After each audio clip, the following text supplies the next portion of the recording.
Hola abanico, hoy os traigo la segunda parte de cómo hacer un trabajo final de grado. En este vídeo vamos a hablar sobre todo de los diferentes apartados que tiene que tener un trabajo final de grado. En primer lugar, dejar claro que yo ni soy profe, ni corrijo TFG, ni nada. Simplemente hago este vídeo porque es el vídeo que a mí me hubiera gustado ver el año pasado cuando yo hice mi trabajo final de grado.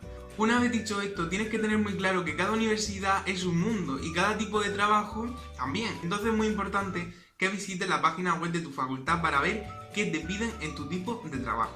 Normalmente la mayoría de trabajos van a tener una introducción al final con sus objetivos, una metodología, resultados, discusión, conclusiones y finalmente el apartado bibliografía, y si lo consideras necesario puedes incluir un apartado de anexo. En primer lugar vamos a hablar del apartado de introducción. ¿Qué se pone en la introducción? ¿Cómo se pone? ¿En qué orden? Yo la introducción me la imagino en forma de pirámide invertida, es decir, la base es muy ancha, al principio muy general y conforme vamos avanzando intento ser más específico. Por ejemplo, en el caso de mi trabajo, que era emociones y sentimientos en el cuidador informal en cuidados paliativos, yo empecé hablando de qué eran los cuidados paliativos, de los tipos de cuidadores que existen, y ya para terminar me centré en las emociones y en los sentimientos que experimentan ese tipo de cuidadores. Y ya para finalizar este apartado vamos a hablar de los objetivos. Normalmente va a haber un objetivo principal y uno o dos específicos, ya depende de lo que queramos conseguir. Mi consejo es que consultes muy bien los objetivos con tu tutor, cómo los formulas. Tienes que saber que se empieza con un verbo en infinitivo. Algunas cosas que si ya lo consultas y tu tutor te da el visto bueno, pues tú ya te quedas tranquilo. Porque si no lo consultas con nadie y a lo mejor utilizas un verbo que no es adecuado y además está mal formulado el objetivo, pues hay un problema. Y a lo mejor el tribunal te dice, oye, ¿por qué has utilizado este verbo? ¿Por qué lo has planteado así? Entonces, consúltalo y así, estupendo. El siguiente apartado del que vamos a hablar es la metodología, que básicamente es cómo he hecho el trabajo. En el caso de la revisión bibliográfica, cómo he realizado la búsqueda para obtener los resultados obtenidos. Si el cómo no está bien, lo que he obtenido, pues, mierdecilla. Yo te voy a contar cómo yo lo hice, pero vamos, que seguro que ahí se puede hacer mil veces mejor. Pero yo creo que está bien planteado al menos. Yo empecé el apartado de metodología indicando el tipo de trabajo que iba a realizar. Iba a realizar una revisión bibliográfica de no sé cuántas, del año 2007 al año 2017. Perfecto. Una revisión bibliográfica consiste en una búsqueda de información para obtener unos resultados que respondan a lo que yo me he planteado, a mi objetivo, ¿no? Básicamente. ¿Cómo empiezo yo a buscar esa información? Que aquí empieza un poco ya la magra. En primer lugar, tengo que tener claro que hay unas cosas que se llaman tesauros, que son diccionarios de términos. Existen diferentes tesauros. Yo en mi trabajo utilicé el tesauro de descriptores en ciencias de la salud y el Medical Subject Heading.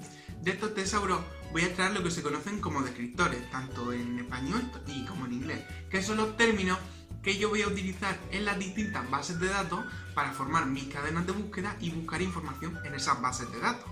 Respecto a lo que he dicho anteriormente, a lo mejor tienes dudas en qué son los descriptores, ya que yo al menos no lo había escuchado en mi vida. Los descriptores, para que me entiendan, son lo que se conocen como las palabras clave, pero no es lo mismo. Los descriptores utilizan un lenguaje controlado, mientras que las palabras clave son términos significativos que básicamente resumen mi trabajo, pero que utilizan un lenguaje natural. Esa es la diferencia, pero vamos, para que te hagas una idea de qué son los descriptores. Son las palabras que yo voy a utilizar para formar lo que se conocen las cadenas de búsqueda con los operadores booleanos, que los vamos a ver ahora, tranquilo. Y esas cadenas de búsqueda yo las voy a aplicar en las diferentes bases de datos que vamos a utilizar para buscar la información. Una vez que ya sabemos qué son los descriptores, imaginemos que en el tesauro yo he encontrado descriptores que están bien, me vale para mi búsqueda, pero quiero utilizar una palabra que ahí no sale. ¿Puedo utilizarla? Por supuesto. Yo en mi trabajo concretamente puse como términos el lenguaje libre, se emplearon tal, tal y tal. Y puedo añadir las palabras que yo quiera, que creo que van a ser útiles y que me van a ayudar en la búsqueda de información tranquilamente y sin ningún problema. Una vez que ya he obtenido los diferentes términos que voy a emplear para mi búsqueda de información, es hora de buscar la información. Y aquí es donde surgen algunas series de dudas, como por ejemplo, ¿dónde busco la información? ¿Y cómo lo hago? ¿Dónde puedo encontrar información? En libros de la biblioteca, en tesis, luego en internet puedo utilizar las bases de datos, los motores de búsqueda y páginas web. Pero cuidado con las páginas web. ¿Puedo utilizar Google para mi trabajo? Lo siento, pero la respuesta es que no, porque para que me entiendas, Google no tiene ningún filtro y pueden subir un artículo hablando de tu tema de estudio sin calidad ninguna, todo inventado o mal hecho, y las bases de datos sí que tienen un mínimo de calidad. Pero a pesar de eso, sí que es interesante, como vamos a ver más adelante, valorar la calidad de los diferentes estudios que has incluido en tu trabajo.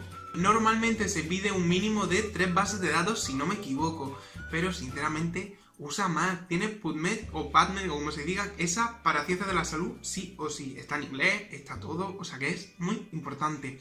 Escielo, Dialnet, Cuiden, que es para enfermería. Tienen muchísimas que puedes utilizar y son muy útiles, entonces no te centres solo en 3 ni en 4. Tú dale para arriba. Por otro lado, tenemos lo que se conoce como motores de búsqueda, que el más conocido es Google Académico, que sí podemos utilizarlo en nuestro trabajo. Eso sí, tenemos que tener claro que no es una base de datos. Un motor de búsqueda, digamos que tiene menos filtros que una base de datos. Entonces, siempre es importante valorar la calidad de los estudios que hemos incluido, en este caso, en nuestra revisión bibliográfica.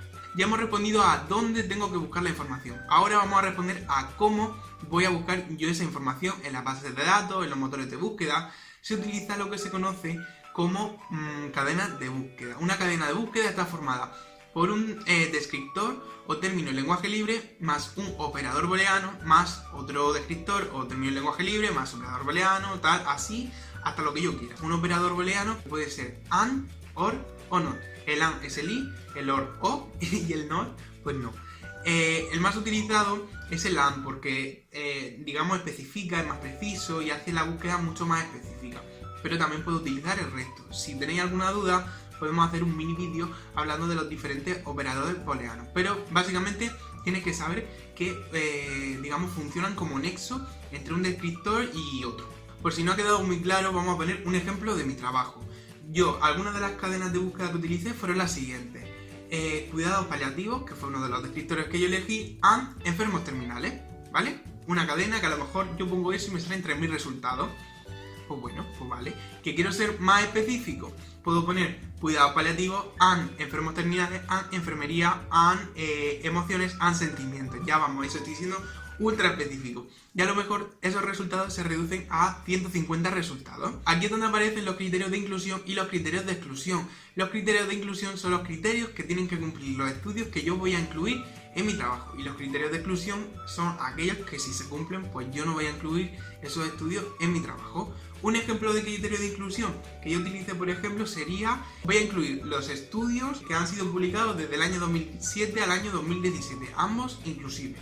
O voy a añadir a mi revisión las publicaciones o los estudios que identificaran las emociones y los sentimientos de los cuidadores informales de pacientes terminales, por ejemplo. En el caso de los criterios de exclusión, si alguno de los estudios que yo he encontrado los cumple, pues no los voy a incluir en mi estudio. Por ejemplo, si mi trabajo va de emociones y sentimientos en cuidadores informales, si yo encuentro emociones y sentimientos en los cuidadores formales, por muy interesante que sea, mi trabajo no va de eso, mi trabajo va de cuidadores informales. Por lo tanto, un criterio de exclusión podría ser ese. Otra cosa con la que va a quedar súper bien es si valora el nivel de calidad de los estudios incluidos en tu revisión.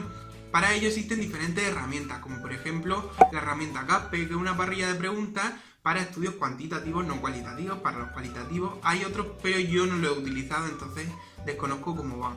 Yo utilicé la herramienta CAPE, gracias a esta puedes sacar el nivel de evidencia y el grado de recomendación, con lo que va a quedar súper bien.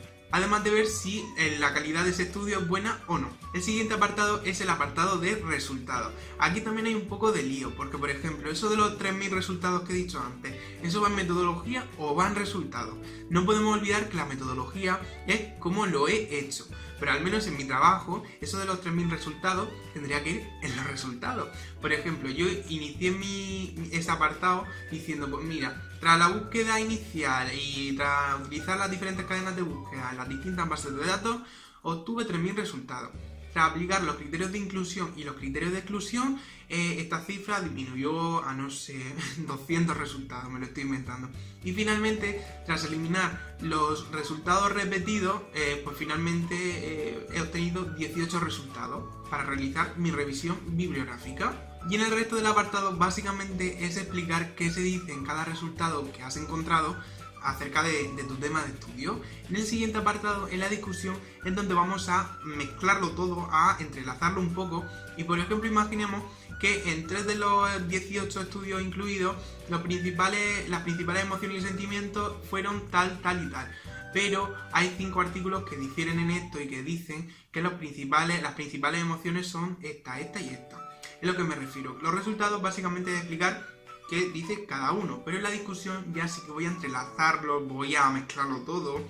Y además en la discusión, por ejemplo, en mi universidad también se pedía que habláramos de los sesgos, que habláramos de las limitaciones, y para eso también sirve la herramienta Caspe. Esa parrilla de preguntas de la que hemos hablado hace nada también me indica, por ejemplo, si se realizó de manera correcta el estudio. Si no se ha realizado, pues puedo encontrar diferentes tipos de sesgos. Está el sesgo de selección, el sesgo de clasificación de información, el sesgo de confusión. Utilizarlo porque merece la pena. El siguiente apartado del que vamos a hablar son las conclusiones. Básicamente de este apartado lo que de así resaltar es que las conclusiones deben ser acordes a los objetivos, ¿vale? No me puedo poner un objetivo, por ejemplo, identificar las principales emociones y sentimientos en el cuidador informal de pacientes terminales y no hablar de eso en las conclusiones, ya que no tendría ningún sentido. Por último, vamos a hablar de la bibliografía. Dependiendo de tu carrera, pues te pueden pedir un formato u otro. A mí, por ejemplo, me lo pidieron en formato Vancouver. Para los que tengan que realizarla en formato Vancouver, os he dejado una sorpresa, ¿vale? Los 2 documentos que yo utilicé el año pasado para hacer la mía y oye, yo creo que están muy graciosos. Y ya por último encontramos el apartado anexo, que no es obligatorio, pero que sí puede ser muy útil. Por ejemplo, yo lo utilicé para poner en una tabla pues las diferentes bases de datos que he utilizado, con sus cadenas de búsqueda y con sus limitaciones. Otra sorpresa que también os dejo en la caja de descripción es un documento con 5000 frases para textos científicos. Os cuento. A mí lo que me pasaba es que sin darme cuenta repetía muchísimas expresiones. Por ejemplo, el sin embargo lo repetí, 40.000 veces. Y eso, cuando una persona se lee tu trabajo, es súper pesado, se te hace súper pesado de leer. Si a ti también te pasa eso, gracias al documento este yo encontré muchísimas expresiones diferentes que querían decir lo mismo y así no me repetía tanto. También os recomiendo que le echéis un ojo a la página de CEISAL, que de vez en cuando hace talleres gratuitos sobre TFG y TFM que están súper bien y a mí la verdad es que me sirvieron muchísimo.